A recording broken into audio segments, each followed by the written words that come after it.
Golf is often considered the sport of rich folk who have nothing better to do than putt-putt their day away on a Sunday morning. You clicked on this video because there's something interesting finally happening in the golf world after Tiger Woods, and we're here to give you the juicy updates. So kick back, relax, and watch how the world of golf awakens. First up, Northcote course becomes a golf war zone. Angry golfers aren't a very common sight, but when they do get angry, let's not forget their weapons are thin and sharp golfing clubs that they can use to inflict heavy injury on their opponents. Not saying they do that, but it's always good to keep in mind that they can. Mental note, do not mess with a golfer. But not everyone would listen to this very sane advice, because some people have already made things, difficult for themselves. Recently, the council took a decision that sent shockwaves around the world, and especially in Australia, where it actually happened, when the city government of Darebin decided that the golf course would be available for public use. Golfers undoubtedly got angry at the decision because they worried that their place was getting stolen from them and being given to the public. Something that was their playground and exclusive to them would no longer remain theirs only, and it made them upset. If we think about it, it makes sense. Imagine a place that you go to for relaxation, to get away from the hustle and bustle of daily life, or to practice a skill that you enjoy polishing. And once you return to it after the pandemic, it's announced it'll be available for the public as a park. It's no longer your sanctuary, and there'll be annoying people around who will definitely hinder your peaceful time. Yeah, the protest makes sense. Next, golfers in disarray. It's triggered a turf war in Melbourne's inner north as golfers voice concerns about this decision. They've been saying that it'd be better if they reclaim the green space. Otherwise, it could spell the beginning of the end for golfing fairways across the city. There already aren't many golf courses, and the sport isn't given the attention that football is given around the world, and cricket, specifically in Australia. If they take away the one place that's exclusive to golfers for honing their skills, it's no doubt they're going to fight back. The City of Darebin voted on Monday to open up 5.72 hectares of space at the Northcote golf course and to investigate restricting golfers from accessing the greens after 3 p.m. Yikes! Golfers have been marking their zone like territorial cats from the public, who probably only like to come to the fairway for their picnics and to leave their trash. It's pretty understandable why these golfers are out showing their apprehension. The golf course was open to the public during the COVID-19 pandemic, and now that normality has somewhat returned to the world and sport isn't being regulated or restricted for safety reasons, sports people are coming back to begin practicing. But the Northcote course isn't just their safe space anymore. It's open to the public. Now that golfers are being investigated for gatekeeping the golf course, their fury is becoming worse. They've been requesting the city to make the course exclusive for golfers only because it's the golfers who've put money in the park to make the course more convenient for them, and it's only maintained thanks to them. In the request letter, they've also asked the public to give up the space permanently. But the community unites. Community organizer and Northcote resident Ruth Liston said the course was uniquely placed and should be shared because it's on public land, and the course is operated at a loss for the past 10 years. While many golfers are unhappy with the decision and hoping it could be overturned, Liston, an administrator of the almost 3,000-strong Facebook group Community to Unlock Northcote Golf Club, said she was confident the community could share the space. She said they've managed space flights and the moon landing. It's not an impossible task that they could share a piece of land in a way that means that golf can still be played and the community can still enjoy it together. Mrs. Ruth logic makes sense, but the golfers are still not convinced. Mark Farrelly, who is a Northcote golfer, played around at the course recently and said that while golfers were happy to concede a hole, it seemed difficult for them to be confident that the community groups wouldn't take the whole course from them. They've already taken up half the land. Who's to say there won't come a time when there are only people lazing around on the grass in the middle of the day and having picnics as the golfers are forced to stay out of the park? Bill Jennings, who's the spokesperson for the Northcote Community and Golf Hub, said that now the park is open to the public, it'll be death by 1,000 cuts as it's slowly taken away from the golfers. We're prepared to accept the reduction of some size of the golf course, but to then start bringing in shared time is a step too far for us, he said. It's not a crime to play golf. It was previously just a reduced land, but now golfers and common people will be sharing the grounds at the same time. The golfers' territorial efforts didn't work out, apparently. We won't be surprised if a golf ball hits a non-golfer just chilling in the park. As you decide whether the access of the public to fairways is in danger or not, we move ahead with other related news. Now, in other news, Michelle Wie retires. Known as the Tiger Woods of women's golf, Michelle Wie has announced her retirement from the game. While it's a big loss for the world of golf, and especially for women in the game, Wie shared her reasons for the end of her career, and her stepping away from the LPGA Tour at the age of 32 makes complete sense. Wie West told Golfweek that she will compete at the Women's US Open next week, and in 2020 2023, but does not plan to play any other tournaments. And her reasons? The birth of her daughter, McKenna, in 2020. She said that the birth and the rigors of the constant tours have deeply affected her, and she'd like to take a break and concentrate on raising her daughter. That's just very sweet. She also worriedly said that when she plays a lot of golf, the rest of the time she just stays in bed and can't lift McKenna, and it scares her. Wee West first shot to fame as a 10-year-old when she became the youngest ever player to qualify for the U.S. Women's Amateur Public Links Championship. More records followed as she won the Hawaii State Women's Stroke Play Championship in her home state at the age of 11 and became the youngest player to qualify for an LPGA event a year later. Talk about a legend in the making. But her career was plagued with injuries, and some people within golf started to believe that the hype around her didn't match her abilities. She bounced back though and made sure she showed she wasn't just a one-hit wonder as she won the U.S. Women's Open in 2014. Now she's taking time off to focus on her family, and we wish her the best of luck. Next, Charles Schwab Challenge prize money will blow your mind. You can't win them all, so we'll excuse Scotty Scheffler for failing to close out his one-shot lead on Sunday at the Charles Schwab Challenge. He'll just have to make do with having 4 wins in his last 10 PGA Tour starts rather than 5. But no one appeared to want to win on Sunday at Colonial Country Club in Fort Worth. With windy conditions blowing in during the afternoon, all the golfers, funnily enough, tied for the lead at one point. Enter Sam Burns, the 25-year-old Louisiana native, who wrapped up his final round nearly 2 hours ahead of the leaders. With this victory, Burns claimed a first-place prize money payout of $1.512 million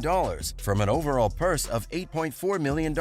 Who knew golf had so much money? Now, why Mito Pereira quit golf for 2 years. 27-year-old Chilean Mito Pereira made a name for himself last week when he led the PGA Championship for 71 holes. Though a Dobie bogey on his final hole derailed his chance to become the first Chilean to win a major championship, it's apparent that Pereira's talent has staying power. But did you know that Pereira took up golfing as a toddler who played with plastic clubs? He's been playing the game since forever. Of course he's good at it. He was competing locally by age 6 and internationally by age 8. That's probably the story of many of the golfers. But unlike them, Pereira quit golf as a teen for 2 years. And this week, on Off Course with Claude Harmon, he explained why. He said that he got bored of it. When his host asked jokingly if he was bored of playing good, he replied that he wanted a normal life for a while. Boys his age were partying and dating, and he wanted all of that. He'd played enough golf and wanted to focus on other things. Pereira returned to golf, obviously, but says the break helped him build a social circle that remains to this day. That's all for today. Thank you for watching.